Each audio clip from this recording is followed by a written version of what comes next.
ಕಂದಾಯ ಸಚಿವರಾದ ಕೃಷ್ಣ ಬೈರೇಗೌಡರು ನಿನ್ನೆಯಷ್ಟೇ ಬೆಂಗಳೂರು ನಗರ ಕಂದಾಯ ಭವನಕ್ಕೆ ಭೇಟಿ ಕೊಟ್ಟು ಯಾರೆಲ್ಲ ಸಿಬ್ಬಂದಿಗಳು ಸರಿಯಾದ ಸಮಯಕ್ಕೆ ಬರಲ್ಲ ಅವರಿಗೆಲ್ಲರೂ ಕೂಡ ಎಚ್ಚರಿಕೆ ಕೊಡುವಂಥ ಕೆಲಸ ಮಾಡಿದ್ರು. ಜೊತೆಗೆ ನಿಮ್ಮ ರೇಟ್ ಕಾರ್ಡ್ ಕೂಡ ಅನೌನ್ಸ್ ಮಾಡಿಬಿಡಿ ಅಂತೆಲ್ಲ ತರಾಟೆಗೆ ತೆಗೆದುಕೊಳ್ಳುವಂಥ ಕೆಲಸ ಮಾಡಿದರು. ಆದರೆ ಮಿನಿಸ್ಟ್ರಿ ಹೇಳಿದ್ರು ಕೂಡ ಇವತ್ತು ಕೂಡ ಸಿಬ್ಬಂದಿಗಳು ಬಂದಿಲ್ಲ. ಯಾಕಂದರೆ ಬೆಳಗ್ಗೆ ಬಂದು ಹಂಗೆ ಹೋಗಿದ್ದಾರೆ ಅಂತ ಹೇಳ್ತಾ ಇದ್ದಾರೆ. ಎಷ್ಟೊತ್ತಿಗೆ ಬಂದರು ಎಷ್ಟೊತ್ತಿಗೆ ಹೋದ್ರು ಅಂದ್ರೂ ಕೂಡ ಸರಿಯಾಗಿ ಗೊತ್ತಾಗ್ತಲ್ಲ. ಜನರು ಇಲ್ಲಿ ಇನ್ನೂ ಕೂಡ ಕಾಯ್ತಾ ಇದ್ದಾರೆ. ನಾನು ಬೆಂಗಳೂರು ದಕ್ಷಿಣ ತಾಲೂಕು ವಿಭಾಗದಲ್ಲಿದ್ದೀನಿ. ನೀವು ನೋಡ್ತಾ ಇರ್ಬೋದು ಸಾಕಷ್ಟು ಮಂದಿ ನಿಂತಿದ್ದಾರೆ. ಈ ಒಂದು AC ಏನಿದ್ದಾರೆ ಅವ್ರಿಗೋಸ್ಕರ ಕಾಯ್ತಾ ಇದ್ದಾರೆ.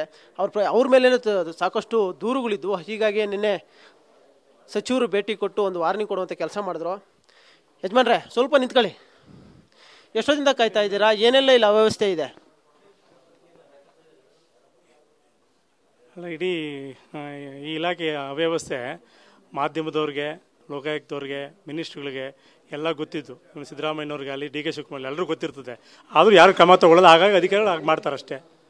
ಮಾಧ್ಯಮದವರು ನೀವು ಅಷ್ಟು ಸರಿಯಾಗಿ ಈಗ ನಿನ್ನೆ ಏನು ಮಿನಿಸ್ಟರ್ ಪ್ರತಿ ಸಲ ತೋರಿಸಿದ್ವಿ, ಸುಮಾರು ಸಲ ತೋರಿಸಿದ್ರು ಕೂಡ ಕ್ರಮ ತೆಗೆದುಕೊಳ್ಬೇಕಾಗಿರೋದು ಯಾರು?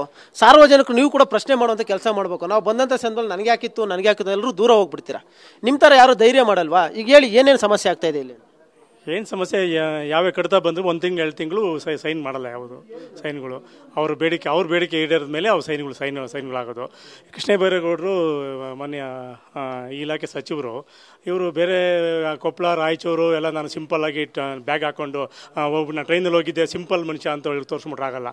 ಸ್ವಂತ ಜಾಗದಲ್ಲಿ ಸ್ವಂತ ಊರನ್ನ ಸರಿ ಮಾಡಿದ ಮೇಲೆ ನೀವು ಸ್ಟೇಟಲ್ಲಿ ಹೋಗಿ ಏನು ಮಾಡೋಕ್ಕಾಗಲ್ಲ. ಸ್ಟೇಟಲ್ಲಿ ಪೂರ್ತಿ ಹೋಗಿ ಸುಮ್ಮನೆ ನಾಜೂಕಾಗಿ ಮಾತಾಡ್ತಾರೆ ಅಷ್ಟೇ. ನಾಜೂಕಾಗಿ ಮಾತಾಡ್ಕೊಳ್ತವೆ. ಇಲ್ಲಿ ಬಂದ್ಬಿಟ್ಟು ಯಾರನ್ನ ಒಬ್ರು ಸಸ್ಪೆಂಡ್ ಮಾಡಿದರೆ ಅದು ಕ್ರಮ ಆಗ್ತಿತ್ತು.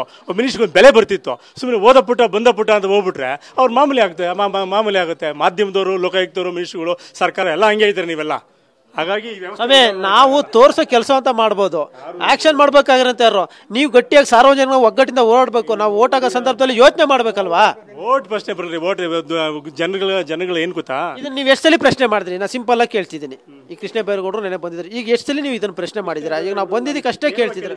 ನೀವು ರೆವಿನ್ಯೂ ಇಲಾಖೆಯಲ್ಲಿ ಏನೇನು ತೊಗೊಂಬತ್ತಿರಲ್ಲ ಅದು ಇದು ಅವೆಲ್ಲ ಏನು ಅವೆಲ್ಲ ನೀವು ಹೇಳ್ತಕ್ಕಂಥ ಅದು ಎಲ್ಲ ಪುಸ್ತಕದ ಬದನೇಕಾಯಿ ಅಷ್ಟೇ. ನೀವೆಲ್ಲ ಆಡಳಿತ ವ್ಯವಸ್ಥೆ ತರಕಾಗಲ್ಲ ಅಂತ ಕೃಷ್ಣ ಬೈರೇಗೌಡರು ನೇರವಾಗಿ ಹೇಳಿದ್ದೀನಿ ನಾನು. ಇಲ್ಲ, ಅವ್ರೇನು ಇವರೆಲ್ಲ ಸಾಕಷ್ಟು ಜನ ಹೇಳ್ತಿರ್ತಾರೆ, ಇಲ್ಲಿ ಕೇಳಿ ಇಲ್ಲಿ ಬಿಡ್ತಾ ಇರ್ತಾರೆ. ಈಗ ಇವತ್ತು ನಿನ್ನೆ ಸೂಚನೆ ಕೊಟ್ಟ ಮೇಲೆ ಆದ್ರೆ ಇವತ್ತು ಅಧಿಕಾರಿಗಳು ಬಂದಿದ್ದಾರೆ, ಸಿಗ್ತಾ ಇದ್ದಾರಾ? ಇಲ್ಲ ಬಿಡಿ, ಬೆಳಗ್ಗೆ ಬಂದು ಹೊಟ್ಟೋದ್ರಂತೆ, ಬರ್ತಾರೆ ಅಂತ ಗೊತ್ತಿತ್ತು. ಜನ ಇವತ್ತೆಲ್ಲ ಟ್ರಾನ್ಸ್ಫರಾ ಯಾವಾಗ?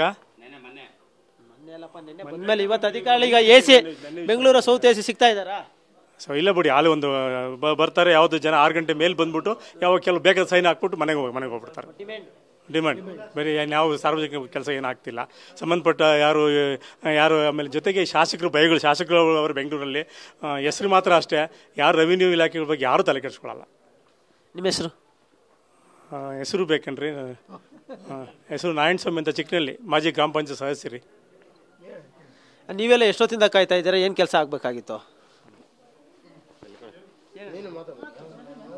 ಆಯ್ತು, ಮಾತಾಡ್ರಿ. ಎಷ್ಟೊತ್ತಿಂದ ಕಾಯ್ತಾ ಇದ್ದಾರೆ? ಸಿಗ್ತಾ ಇದ್ದಾರಾ ಇಲ್ಲಿ AC ಅಧಿಕಾರಿಗಳು, ಸಿಬ್ಬಂದಿಗಳೆಲ್ಲ ಸಿಗ್ತಾ ಇದ್ದಾರಾ? ಸರ್, ಲಾಸ್ಟ್ ಟೈಮ್ ನಾವು ಆನೇಕಲ್ ತಾಲೂಕಲ್ಲಿ ಇದೇ ತರ ಅವ್ರು ಬರ್ದೇ ಇರೋ ಕಾರಣಕ್ಕೆ ಕೆಲಸಗಳು ಮಾಡ್ತಾ ಇರ್ಲಿಲ್ಲ. ಆಮೇಲೆ ಅವರು ಬಂದ ತಕ್ಷಣ ನಮ್ಮನ್ನು ಮಾತಾಡಿಸಿ ಮತ್ತೆ ಅವ್ರು ಕಾರ್ಗೆ ಹತ್ಕೊಂಡಿದ್ರು. ಆಮೇಲೆ ನಾವು ಕಾರನ್ನ ಅಡ್ಡ ಹಾಕಿ ನಮ್ಮ ಕೆಲಸಗಳನ್ನ ಮಾಡ್ಕೊಟ್ಟಿಲ್ಲ ಅಂದ್ರೆ ಕೃಷ್ಣ ಬೈರೇಗೌಡರವ್ರಿಗೂ ನಾವು ಹೇಳ್ತೀವಿ ಅಂತ ಹೇಳಿದ್ವಿ. ಆಮೇಲೆ ನಮ್ಮ ಕೆಲಸಗಳಲ್ಲಿ ಹೇಳಿ ಮಾಡ್ಕೊಟ್ಟಿದ್ದಾರೆ ಸರ್ AC ಅವರು. ಅವ್ರಿಗೆ ಸಿಗ್ತಾ ಇದ್ದಾರೆ ಟೈಮ್ಗೆ ಅಂದ್ರೆ ನಾವು ಫೋನ್ ಮಾಡ್ತೀವಿ, ಆ ಟೈಮ್ ಬರ್ತೀನಿ ಅಂತ, ಅರ್ಧ ಗಂಟೆ 1 ಅವರಲ್ಲಿ ಬರ್ತಾರೆ, ಮಾಡ್ಕೊಟ್ಟಿದ್ದಾರೆ. ಇಲ್ಲ ಅಂದ್ರೆ ಟೈಮ್ ಬರಲ್ಲ ಅಂತ ಗೊತ್ತಿಲ್ಲ ನಮಗೆ. ನಾವು ಬರೋ ಟೈಮ್ ಕಾಲ್ ಮಾಡ್ತೀವಿ. ಫ್ರೀ ಇದ್ರೆ ಅವರು ರಿಸೀವ್ ಮಾಡ್ತಾರೆ, ಇಲ್ಲಾಂದ್ರೆ ರಿಸೀವ್ ಮಾಡಿ ಮಾತಾಡಿ ಮಾಡ್ಕೊಡ್ತೀನಿ ಅಂತ ಹೇಳಿದ್ದಾರೆ, ಮಾಡ್ಕೊಟ್ಟಿದ್ದಾರೆ. ಅದೇ, ಯಾಕಂದ್ರೆ ಇವರು ಸಂಘಟನೆ ಇಟ್ಕೊಂಡಿದ್ರೆ ಬಹುಶಃ ಅದಕ್ಕೆ ನಿಮ್ಗೆ ಎತ್ಕೊಟ್ಟು ಮಾಡ್ಬೋದು. ಜನಸಾಮಾನ್ಯರು ಇಷ್ಟು ಜನ ಇದ್ದಾರೆ, ಎಷ್ಟು ಜನಕ್ಕೆ ಕೆಲಸ ಆಗಿದ್ದೀರಿ? ಎಲ್ಲ ನಿಮ್ಗೆ ಕೆಲಸ ಆಗಿದೆಯಾ ನಿಮ್ಗೆ? ಯಾಕೆ ಕೆಲಸ ಆಗಿದೆ ನಿಮ್ಗೆಲ್ಲ? ಹೋಗ್ಲಿ, ಸಿಗ್ತಾರಾ ನಿಮ್ಗೆ? ನಿಮ್ ಕೈಗೆ ಸಿಗ್ತಾರಾ? ಸಿಗ್ತಾರೇನ್ರಿ? ಅಲ್ಲಿ ಸಾರ್ವಜನಿಕ ಸಂದರ್ಶನ ಸಮಯ ಅಂತ ಇದೆ. ಆ ಸಮಯದಲ್ಲಿ ಅವ್ರು ಇಲ್ಲಿ ಇರೋದೇ ಇಲ್ಲ ಅಲ್ವಾ? ಅದು ಆ ಬೋರ್ಡ್ ಏನಕ್ಕೆ ಹಾಕಿದಾರೆ? ಅಲ್ಲಿ ಸಾರ್ವಜನಿಕರಿಗೊಂದು ಸಂದರ್ಶನ ಸಮಯ ಅಂತ ನಿಗದಿ ಮಾಡಿದ್ದಾರೆ. ಆ ಸಮಯದಲ್ಲಿ ಅವ್ರು ಆ ಜಾಗದಲ್ಲೂ ಇರಲ್ಲ. ಅವ್ರು ಬರೋದಷ್ಟೇ. ಇವ್ರು ಹೇಳಿದ್ರಲ್ಲ, ಸಂಜೆ ಟೈಮಲ್ಲಿ ಬರ್ತಾರೆ, ಯಾವುದಾದ್ರೂ ಒಂದು ಏನು ಬಂದಿರುತ್ತೋ ಅವ್ರದ್ದು ಬೇಡಿಕೆಗಳು ಅದನ್ನು ಮಾತ್ರ ಅವ್ರು ಸೈನ್ ಮಾಡ್ತಾರೆ, ಮತ್ತೆ ಹೋಗ್ತಾರೆ. ಸರಿಯಾದ ಸಮಯ ಪಾಲನೆ ಅವರೇ ಮಾಡಲಿಲ್ಲ ಅಂದ್ರೆ ಸಿಂಪಲ್ ಕ್ವಶನ್, ನಿಜವಾದ ಜನಸಾಮಾನ್ಯರಿಗೆ ಬಡಪಾಯಿಗಳಿಗೆ ಕೆಲಸ ಆಗ್ತಿದ್ಯಾ? ಖಂಡಿತ ಆಗ್ತಿಲ್ಲ ಸರ್. ಖಂಡಿತ ಆಗ್ತಿಲ್ಲ. ಏನೋ 1% 2% ಆಗ್ತಾ ಇರ್ಬೋದು. ಇನ್ನು ಉಳಿದಿರೋದೆಲ್ಲ ಬರೀ ದುಡ್ಡಿನ ಮೂಲಕನೇ ಹೋಗ್ತಿದ್ದಾವೆ ಇಲ್ಲೆಲ್ಲಾನು.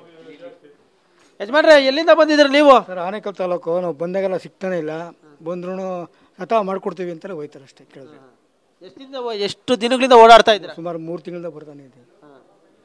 ನಿಮ್ಮ ಕಡತ ಏನು ಮುಂದೆ ಮೂವ್ ಆಗಿಲ್ಲ? ಮೂವ್ ಆಗಿಲ್ಲ, ಇಲ್ಲೇ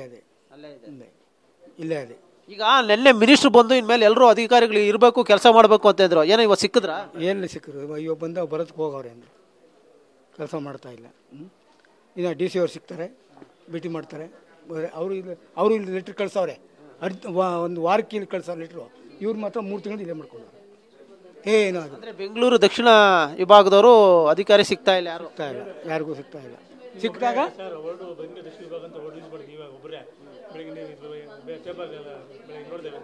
ಪ್ರಜಾವಾಣಿ ನೋಡಿದೆ, ಅಲ್ಲೆಲ್ಲ ಬೆಂಗಳೂರು ತಾಹಿಲರದು ವಿಷಯ ಬಂದ ಹೊರತು ಉಪವಿಭಾಗಾರಿ ಹೆಸರು ಬಂದಿಲ್ಲ. ಏನು ಭಯ ಸರ್? ಮೇಡಮ್, ನೀವು ಯಾವಾಗ ಬಂದ್ರಿ? ಎಷ್ಟೊತ್ತಿಂದ ಕಾಯ್ತಾ ಇದ್ದೀರಾ? Waiting for records. ಆಗ್ತಾ ಇದೆ ಬರ್ತಾರಾ? ಆಗ್ತಾ ಇದೆ. ಅಪ್ಲಿಕೇಶನ್ ಕೊಟ್ಟಿದ್ವಿ, ಆಗ್ತಾ ಇದೆ.